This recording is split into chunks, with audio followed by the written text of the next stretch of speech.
잠정전투 적합한정, 드디어 대한민국 KF-21 보람의 양산이 코앞으로 다가왔습니다. 이제는 KF-21의 수출 계획도 구체화할 때가 되었는데요. 그런데 일각에서는 정반대의 주장이 제기되고 있습니다. 논란의 골자는 다양하지만 결론은 아직 기뻐하긴 이르다라는 것입니다. 더 정확히 말하면 기껏해야 시험 단계에서 수출 계획을 논하는 건 시기상조라는 건데요. KF-21의 성능이 아무리 뛰어나다 하더라도 양산 수량이 뒷받침되지 않는다면 수출은커녕 내수용으로 사용하는 것도 힘들 수 있다는 부정적인 전망이 제기되고 있습니다. 이를 보여주는 가장 대표적인 예가 바로 F-35인데요. 만약 KF-21이 F-35의 전철을 따라간다면 자칫하다 비싸기만 한 애물단지가 되어버릴 수도 있습니다. 문득 정말 KF-21의 개발 상황을 이처럼 낙관적으로 바라봐도 될지 불안해지실 텐데요. 그러나 상세한 내막을 알고 보면 이게 기우일 뿐이라는 사실을 깨달으실 겁니다. 그래서 준비했습니다.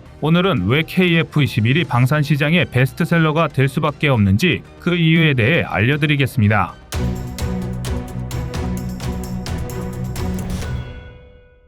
지난 4월 20일 홍콩의 SCMP는 중국과 미국의 군사 충돌이 일어났을 때 가장 위협이 되는 전투기로 F-35를 뽑았습니다. 해당 기사는 중국군 소속 과학자들의 연구 논문에 기반을 두고 있는데요. 현존하는 최강의 전투기라 평가받는 F-22, 5세대 스텔스기의 대표주자 F-35, 그리고 폭격기인 B-2와 B-1B 등이 100km, 300km, 500km의 거리에서 각각 접근해 올 때 중국 방공 레이더가 이를 얼마나 빨리 식별 및 요격할 수 있는지를 기준으로 어떤 기체가 가장 위협적인지를 분석한 논문입니다. 그리고 앞서 말했듯이 해당 연구는 F-22보다 F-35가 실제적으로 더 큰 위협이라고 결론짓고 있는데요. F-22가 공중우세기로서 최강의 전투기라는 것은 부정할 수 없지만 임무의 다양성 측면에서는 F-35가 한 수 위이기 때문입니다. 그도 그럴 게 F-35는 태생부터가 공대공과 공대지 양쪽에서 최고의 퍼포먼스를 낼 수 있도록 구상되었습니다.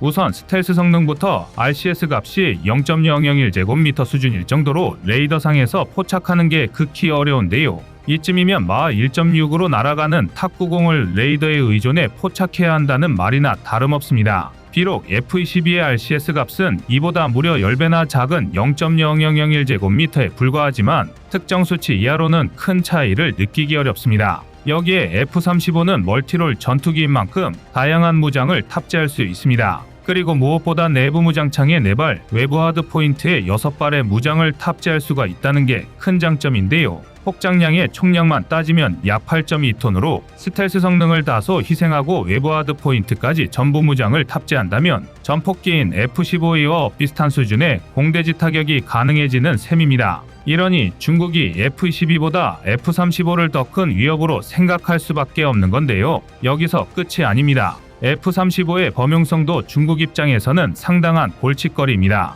F-35는 크게 공군용인 F-35A, 해군용 함재기인 F-35C, 해병대용으로 수직이 착륙이 가능한 F-35B로 나뉘는데요. 특히 F-35B는 수직이 착륙기 계열의 유일무이한 선택지나 다름없습니다. 사실 KF-21조차 개발 로드맵을 보면 F-22가 아니라 F-35를 목표로 하고 있음을 알 수 있는데요. 그만큼 이론상 F-35는 가장 완벽에 가까운 전투기입니다. 그렇습니다. 어디까지나 이론상입니다. F-35는 분명 훌륭한 전투기지만 완벽한 전투기는 아닙니다. 현실적인 조건으로 봤을 때 F-35는 장점보다는 단점이 더 많은 전투기입니다. 그 중에서도 특히 가장 도드라지는 건 역시 비싼 도입 비용과 말도 안 되는 수준의 유지 비용입니다. 오죽하면 F-35는 개발 단계에서부터 천문학적인 도입 비용 때문에 미국 내에서 상당한 논란을 일으켰는데요. 심지어 제작사인 록히드 마틴은 2018년부터 미국 정부로부터 F-35의 가격을 절감하라는 얼토당토하는 압박을 받아야 했습니다.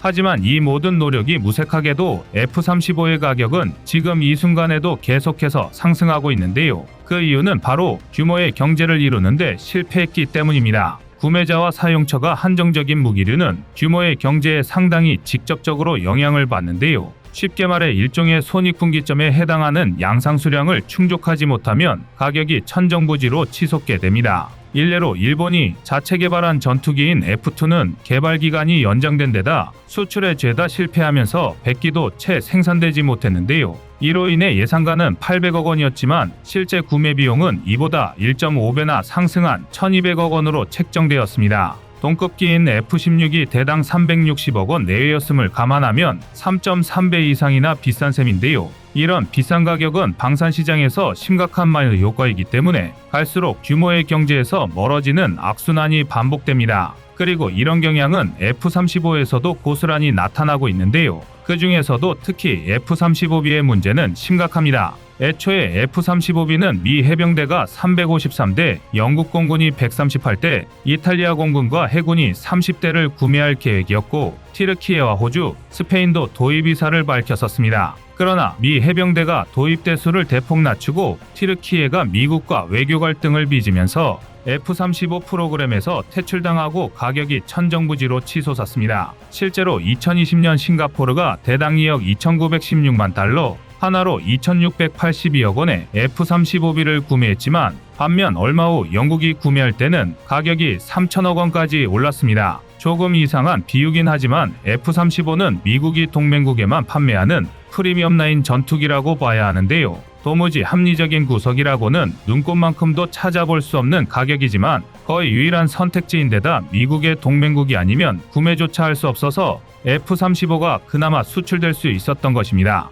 일종의 명품 효과와 유사한 셈인데요. 그러나 가격 조절에 실패한 F-35의 어긋난 스텝이 대한민국과 KF-21 보라매에는 절호의 기회가 되고 있습니다. 양산 수량만 받쳐준다면 F-35의 말도 안 되는 가격이 부담스러운 대부분의 나라의 유일한 대안이 될 수 있을 텐데요. 하지만 이를 바꿔 말하면 양산 수량, 즉 수출 물량이 확보되지 않는다면 KF-21 또한 F-35, F2의 전철을 밟아갈 수밖에 없습니다. 상상할 수 있는 최악의 시나리오인데요. KF-21의 양산의 우려를 표하는 많은 분이 이 점을 걱정하고 계십니다. 그런데 사실 이는 기우에 불과합니다. 이미 대한민국은 전 세계 전투기 시장에 상당히 튼튼한 활로를 구축해 놓았습니다. 그 시작은 다름 아닌 T-50 계열 항공기인데요. T-50 계열 항공기 첫 번째 수출국은 인도네시아였습니다. 4억 달러 규모의 계약을 체결하고 모두 16대의 T-50I를 인도했습니다. 또 이라크에는 T-50IQ 24대를 수출했으며 태국의 T-50TH 16대, 폴란드의 FA-50 48대, 최근 말레이시아에 18대를 수출하는 계약을 체결했습니다.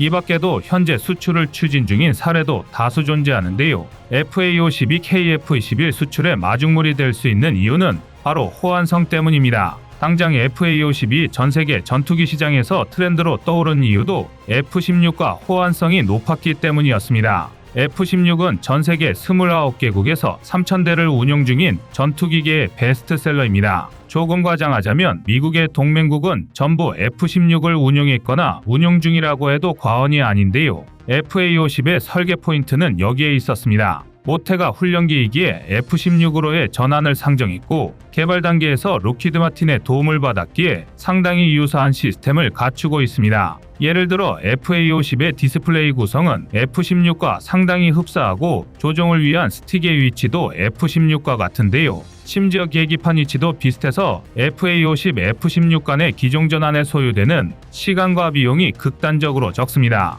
또한 같은 체계를 바탕으로 한 기종인 만큼 FA-50과 F-16은 부품의 80%가량이 호환되기 때문에 후속 군수 지원과 유지비 등에 대한 부담이 감소하며 정비사의 전환 교육 역시 용이합니다. 여기에 더해 FA-50은 블록20 개량을 통해 A사 레이더와 첨단 전자전장비, 다양한 정밀 유도무기 등을 탑재하면서 오히려 F-16을 능가하는 수준까지 성능이 향상되었는데요. 이 덕에 FA-50은 F-16과 KF-21을 연결하는 교집합이자 가교 역할이 가능해졌습니다. 다시 말해 F-16을 도입했던 나라들, 그 중에서도 FA-50 등 T-50을 도입했던 나라들은 이미 자연스럽게 대한민국 전투기의 운용적 특성에 익숙해진 상태라는 건데요. 정비와 후속 군수 지원부터 훈련과 공중전력 운용 방식까지 대한민국 공군과 유사해지면 F-35 이외에도 KF-21이라는 대안이 새롭게 생겨나는 것입니다. 심지어 지금 당장 KF-21 블록원이 4.5세대 성능에 머물 뿐이라 하더라도 노후화된 F-16을 교체하고는 싶지만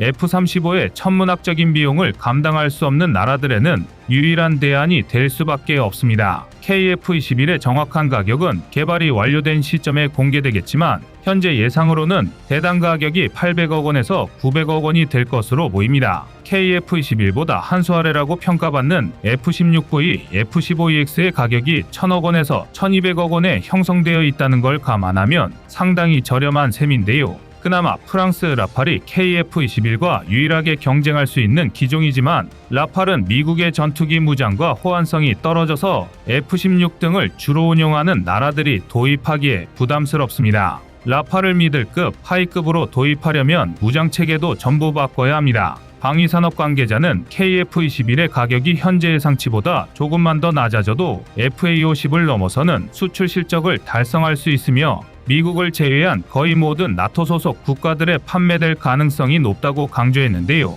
뿐만 아니라 T-50 계열 항공기를 도입한 나라들이 이미 상당히 노골적으로 KF-21 도입을 추진 중입니다. 특히 FA-50을 도입해 반군 소탕 등에 활용하여 실전까지 치른 필리핀은 KF-21에 깊은 관심을 보이고 있습니다. 아예 필리핀 공군 대변인이 직접 언론에 나와 KF-21을 도입할 적극적인 의사가 있으며 가능하다면 2027년에는 도입할 계획이라고 밝히기까지 했습니다. 또한 태국과 이라크도 KF-21의 시험 비행을 주시하며 도입 이사를 타진하는 것으로 알려졌습니다. 전투기 수출은 양산 물량 확보에 있어 거의 필수적입니다. 일반적으로는 최소 250에서 300대를 판매해야 안정적인 규모의 경제를 형성할 수 있다고 보는데요. 잠정 전투 적합한정까지 통과한 KF-21이 국제 망산 시장에서는 또 어떤 호조를 보일지 기대하겠습니다. 이상 꺼리튜브였습니다.